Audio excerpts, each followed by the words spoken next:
Right. So our next speaker flew over. She took a very long flight from Florida in the US. I had a nice presentation about her, but she will speak about communication, and I'm sure that she can introduce herself the best. Olga Romeo, just in front of us. Thank you. Come on, come on. Yeah. I thought there was a step there. This way. Okay. All right. Hello, everyone. Can you hear me? All right. Okay, I want to do two things before I get started. It's 4 a.m. where my mom and dad are right now, and even though I begged them not to join, I know that they are the two of the people that are online, so hi, Mom and Dad. Shout out to Mom and Dad. And the second thing I wanted to tell you guys is I was born and raised in Honduras. Honduras is a very poor country. They're very nice, kind, talented people there, and I wish that they had the opportunity that you guys are having. This is a great kudos for you guys for being here and taking advantage of this. Take advantage of this opportunity because it's not offered to a lot of people. And kudos to the people who put this event together. Big applause to them. This is amazing. Great job, guys. All right, let's get right into it. So the power of communication. Communication is a soft skill. So you have your technical skills, you have soft skills, and then you have processes and tools that will help you. And these three areas are key areas for success. However, communication, as you've been hearing along from all of our previous speakers, is very important. And if you can achieve efficient communication, you are well off to a successful career. And I'm just going to talk a little bit about that. So I'm going to say, why does it matter? Why are you talking so much of communication? Not only is communication one of the top soft skills, and I'm going to talk about other soft skills that are very important to have, and how to achieve effective communication. So some tips on how to do this. How can you improve your communication skills? Communication leads to collaboration. It leads to engagement.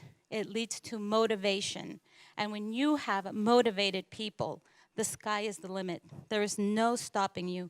If you have the motivation to move forward, you can trip, you're going to stand up, and you're going to keep moving because you're motivated. And communication can help you achieve these things. If there's anything that I want you guys to take away, pay attention when I come to the pie model. I love this slide. I really think it's a good key takeaway for you guys. And then next steps, what can we do? All right, so why does it matter? Why is communication so important? Communication is really vital. It's one of the good skill sets to have, not only for you individually. Communication is a skill that you can use at the workplace, at the school, in your personal life. If you can achieve good communication, you will be seen as a leader, believe it or not. It will help you build strong relationships. And you've seen that building strong relationships is also very important in your career. Sometimes it's not only what you know, but who you know. Who can you contact? Do you have the right information? Can you reach out to the right people with the right information? And in the contrast, if you don't communicate well or poor communication, it can be very frustrating and it could lead to misunderstandings. Another good thing about communication that I'm going to emphasize is don't be afraid to repeat yourself. It's good if you want to get your message across. You can say things several times so people can understand it and can absorb the information. So here's a chart that shows you some of the main soft skills that some of the companies are looking for. The top of the chart is communication. Companies want people that can communicate, that have the skill set.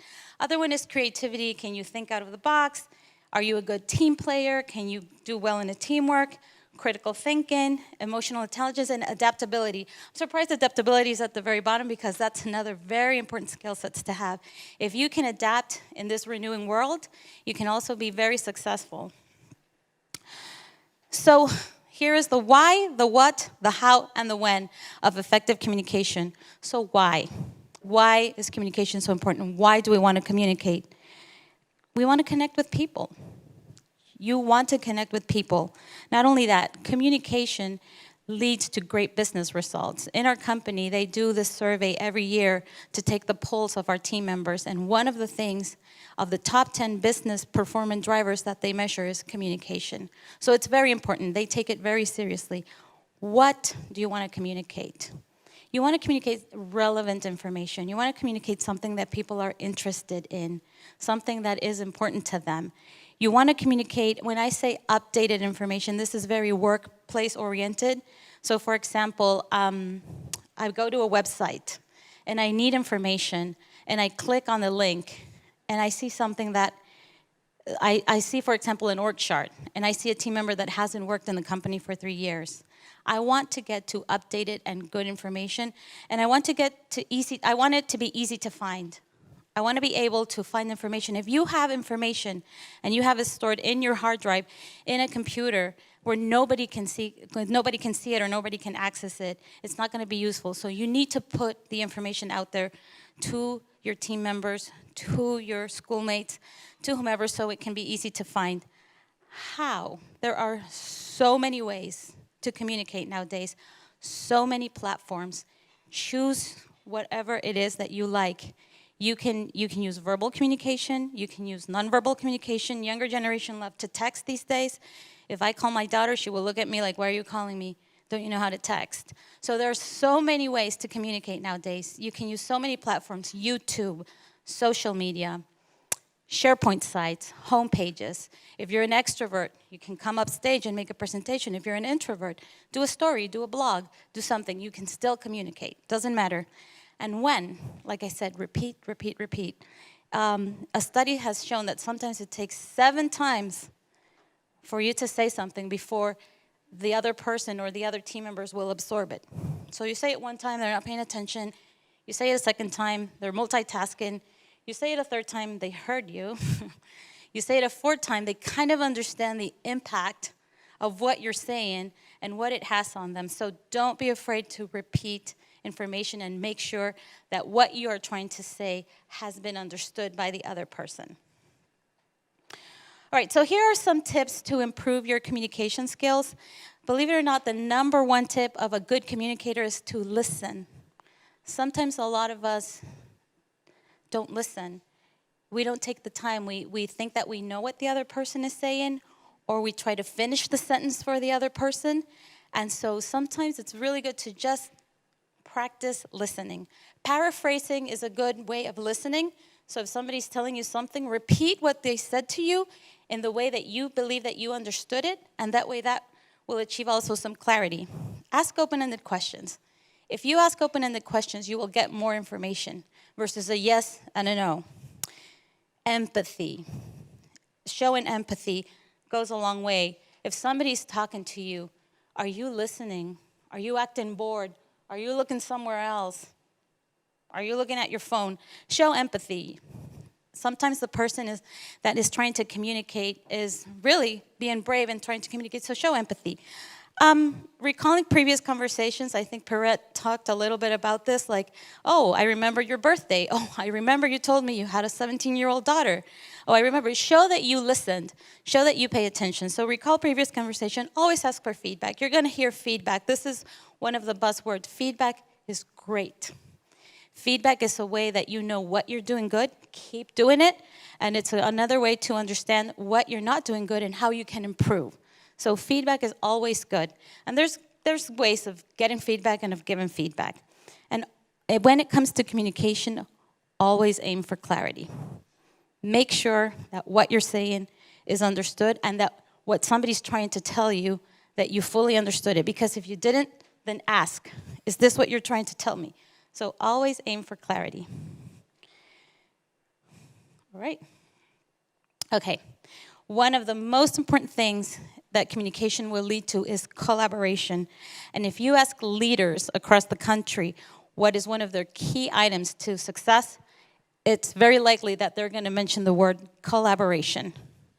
So let me give you just a simple example of what collaboration means to me. So say you're a team of 6 people, and you get in a boat, and you have an objective. You have to go from point A to point B.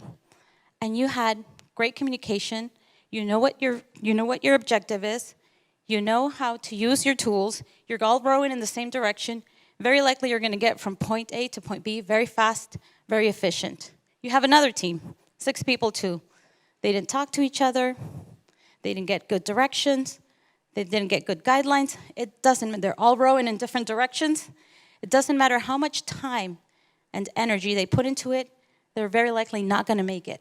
Or they might make it, but it's going to take them longer, it's going to take them more effort and more energy. So collaboration is very important.